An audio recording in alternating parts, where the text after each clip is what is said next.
Ranger's Apprentice, Book 1, The Ruins of Gorlan. Chapter 2. "All right, candidates, this way, and look lively." The speaker, or more correctly the shouter, was Martin, secretary to Baron Arnold. As his voice echoed around the anteroom, the 5 wards rose uncertainly from the long wooden benches that they had been seated at. Suddenly nervous now that the day had finally arrived, they began to shuffle forward, each one reluctant to be the first through the great iron-bound door that Martin now held open for them. Come on," Martin bellowed impatiently. Alice finally elected to lead the way, as Will had guessed she would. The others followed this willowy blonde girl. Now that someone had decided to lead, the rest of them were content to follow. Will looked around curiously as he entered the Baron's study. He'd never been in this part of the castle before. This tower, containing the administrative section to the Baron's private apartments, was seldom visited by those of low rank, such as castle wards. The room was huge. The ceilings seemed to tower above them, and the walls were constructed of massive stone blocks, fitted together with only the barest lines of mortar between them. On the eastern wall was a huge window space, open to the elements, but with massive wooden shutters that could be closed in the event of bad weather. It was the same window he had seen through last night, he realized. Today, the sunlight streamed in and fell on the huge oak table that Baron Arnold used as a desk. "Come on now, stand in a line, stand in line." Martin seemed to be enjoying his moment of authority. The group shuffled slowly into the line as he studied them, his mouth twisted in disapproval.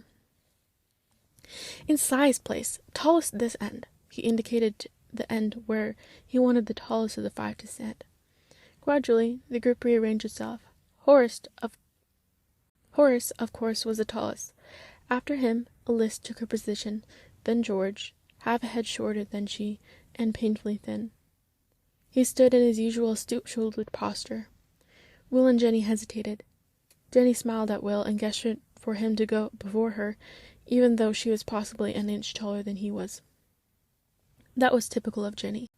She knew how Will agonized over the fact that he was the smallest of all the castle wards.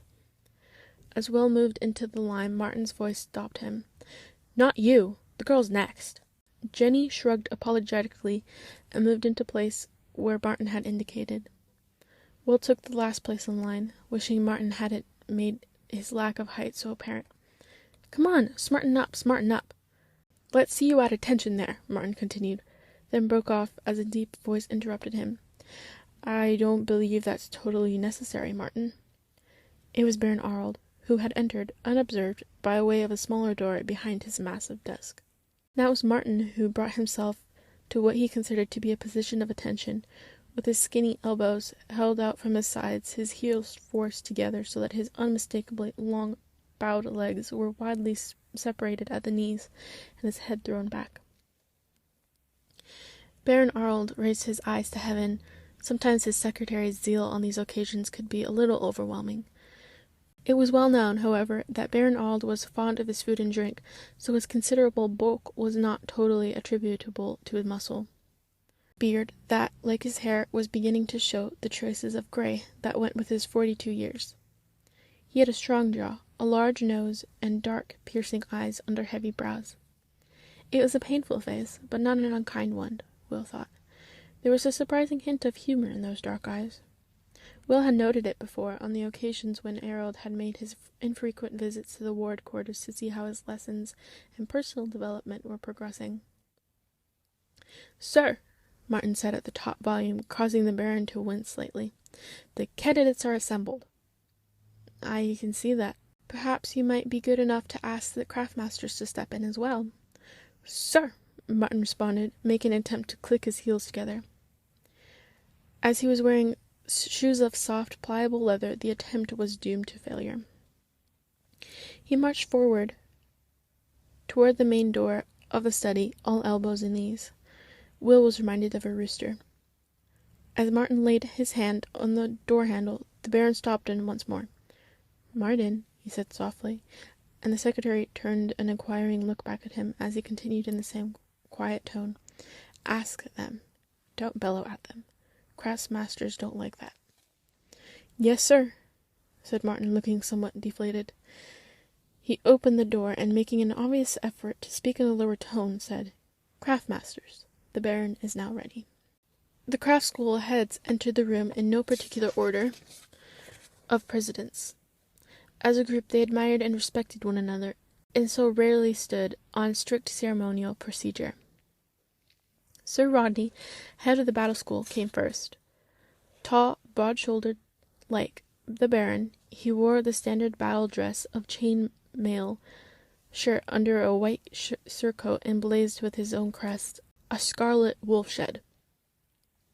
He had earned that crest as a young man, fighting the wolf ships of the Scandian sea raiders who constantly harried the kingdom's east coast. He wore a sword belt and a sword, of course. No knight would be seen in public without one. He was around the Baron's age, with blue eyes and a face that could have been remarkably handsome if it weren't for the massively broken nose. He sported an enormous mustache, but, unlike the Baron, he had no beard. Next came Ulf, the horse-master, responsible for the care and training of the castle's mighty battle horses. He had keen brown eyes, strong, muscular forearms, and heavy wrists. He wore a simple leather vest over his woolen shirt and leggings. Tall riding boots of soft leather reached up past his knees. Lady Pauline followed Ulf. Slim, grey-haired, and elegant, the same grace and style to turn men's heads. Lady Pauline, who had been awarded the title in her own right for her work in foreign policy for the kingdom, she was the head of the diplomatic service in Redmont.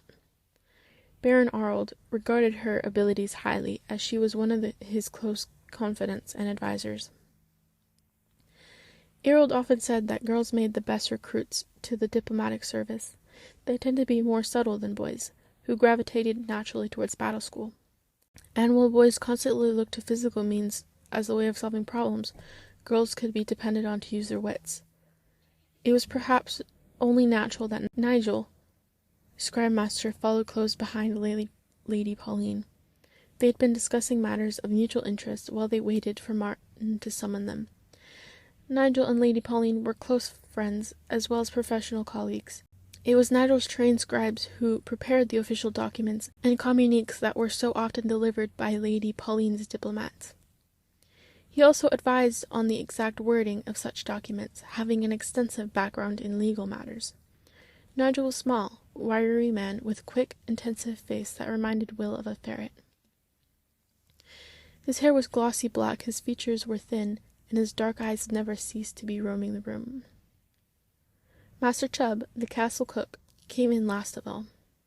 Inevitably, he was a fat, round-bellied man, wearing a cook's white jacket and a tall hat. He was known to have terrible temper that could flare as quickly as oil spilled on fire, and most of the wards treated him with such considerable caution. Florid-faced, with a red, rapidly receding hair, Master Chubb carried a wooden ladle with him wherever he went. It was an unofficial staff of office. It was also used quite often as an offensive weapon, landing with a resounding crack on the heads of careless, forgetful, or slow-moving kitchen apprentices. Alone among the group, Jenny saw Chubb as something of a hero. It was her avowed intention to work for him and learn his skills, wooden ladle or no wooden ladle. There were other craft masters, of course.